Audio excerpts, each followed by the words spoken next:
Good day, ladies and gentlemen, I'm Briareus Kerensky and welcome to a sort of unusual unboxing. I tend to focus on video games, but you might have noticed BattleTech is something I hold very dear, so today I'm gonna unbox the Clan Invasion set. And if this looks a bit too small to warrant a full unboxing, well, this is part of a Kickstarter edition, so I have plenty of bonuses to show you. But before going for the bonuses, let's take a look at the front cover, featuring a Jade Falcon Executioner stomping a Fedcom Warhammer, and all around Fedcom and Jade Falcon mechs duking it out. On the sides, just a very subtle reminder of what we are dealing with, at least for the base game. And on the back there is a brief historical introduction of the period this boxed set is, set in. And below that the contents in both textual and pictorial forms.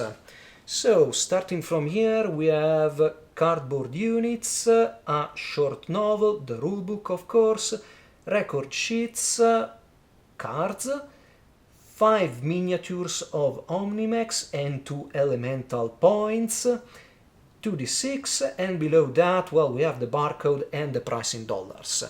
So,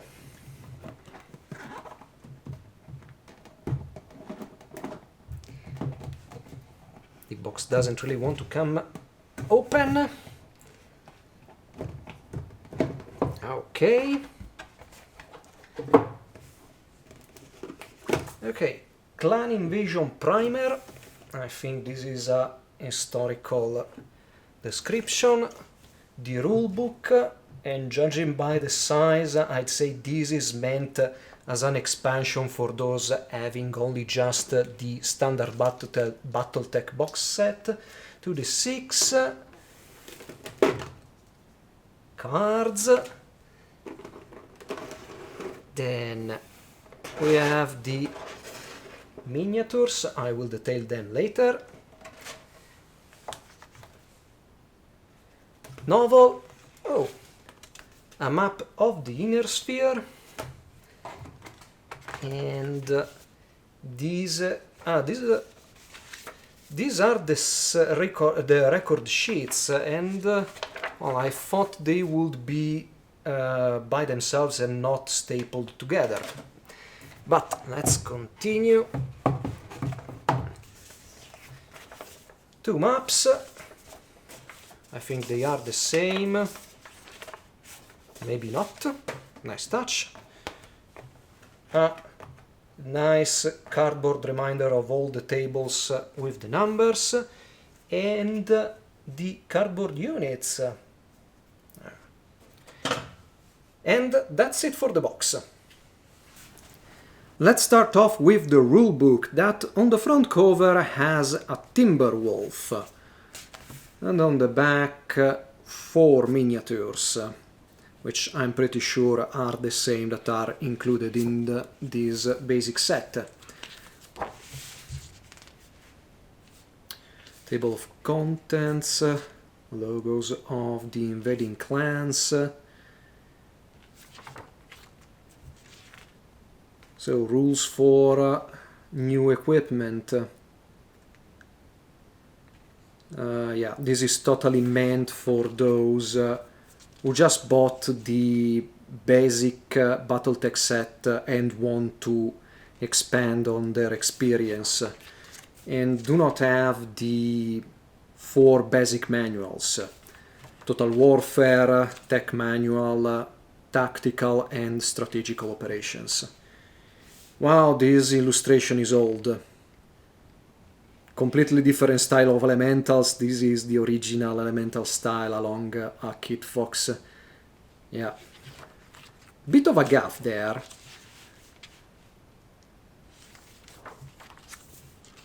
Construction rules, force building, of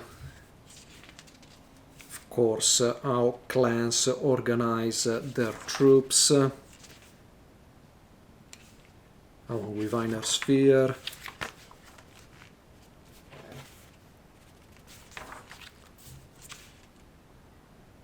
I think this is also an old illustration because this Warhawk doesn't look like the new restyling. Oh well. And this looks like Mad Cat Mark II. Oh well. So the maps, judging by this picture, no, are not the same. Nice. A few scenarios.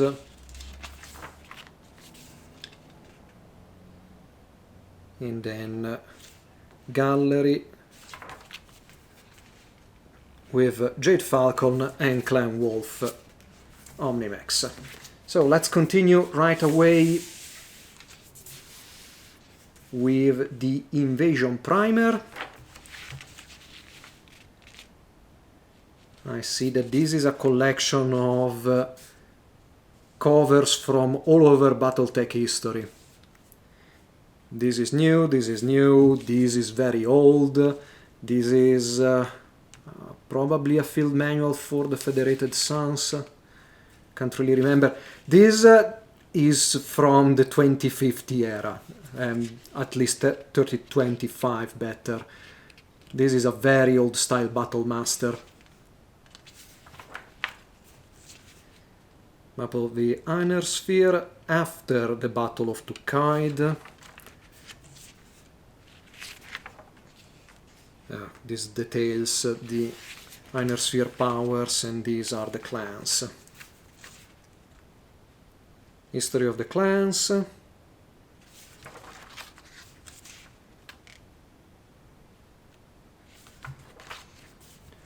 Jaguar, Wolf, the 3 reserve clans, and what Operation Revival is, which is how the clans called the invasion of the Inner Sphere. Glossary, always needed. And nice map detail. And a bunch of novels.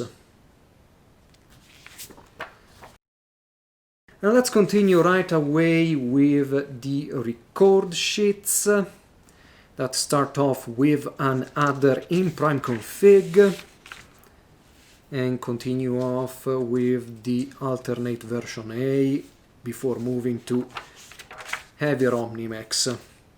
And I see they use the illustrations of the newer incarnation of the mechs, those based on the video games, especially MechWarrior Online. I like them, but I prefer the original art, especially the 3025 look that Dwayne Lewis gave to some of the mechs.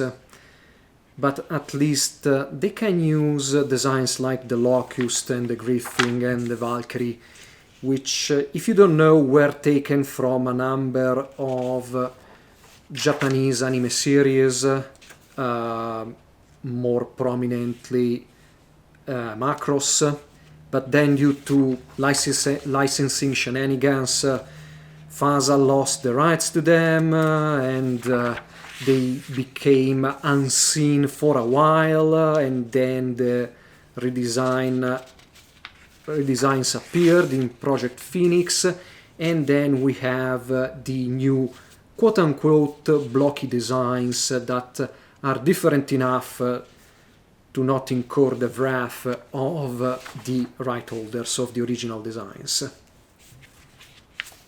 Enough bantering for that. Moving on to the novel that on the front cover has a CG rendition of a Ghost Bear Elemental, of course the title and the author Blaine Lee Pardoe, with which I'm not particularly familiar with, although I don't have that many BattleTech novels.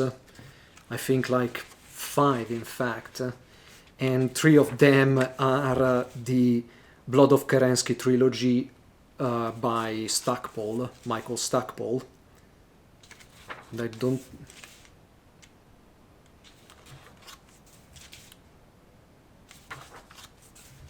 So yeah, a novel. I won't really dwell too much on the pages, on glossary and illustrations. And they use the 3050 illustration of the Kintaro. Okay. Let's go smaller and smaller with these cards that start off with a Timberwolf A, and on the back, well, a Timberwolf Prime. Even different colors, nice. But apparently the same illustration. Okay, no big deal. Nova, Mongrel, Executioner, the Adder, and here we have character cards. I think these are, let's say, nobodies.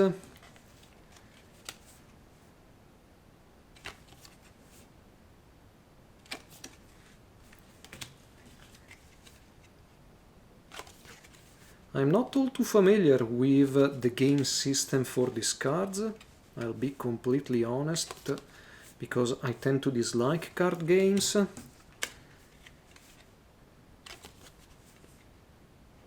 I see there are a few Bloodnamed mech warriors in here, but no one I can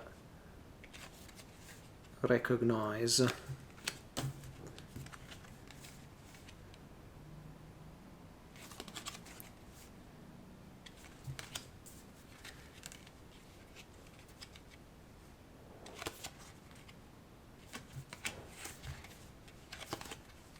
Although I do remember Joshua Ward from the Clan Wolf book.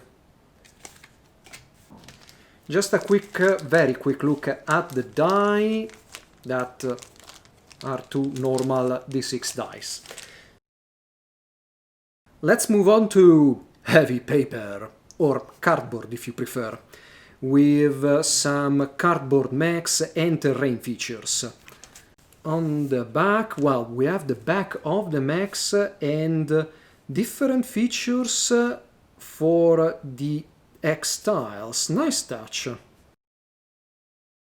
Just a very quick look at the number reminder, and it's done. The two maps are of standard BattleTech size for maps, and they are printed on both sides. On one side you get a generic grassland, and on the other a generic desert. And no, they are not the same. The inner sphere map has been printed on plastified paper, and although it has been folded several times, unlike many posters I found in video game limited editions, here I don't see any damage to the folding lines, which is always nice.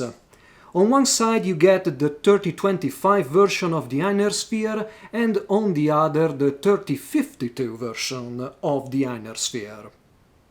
This poster is quite large, 76 centimeters in width and 56 centimeters in height. Let's move on to the most interesting part of this set, the miniatures, of course. Unfortunately, they are plastic, but I must say they are well printed. There are a few mold lines, but nothing really out of the ordinary for this kind of item, and the detailing is quite good, especially on the elementals. Although there are a few holes that aren't properly recessed into the miniature. Unlike the metal miniatures you can buy online by Iron Wind, these are offered in a, let's say, dynamic pose, and they are assembled. I can see the glue on some of the joints. I would have preferred to have them disassembled so that I could do more with them without cutting them open, and I fear that on some of them, like the Nova, cutting the arms off would be quite tricky without damaging the miniature.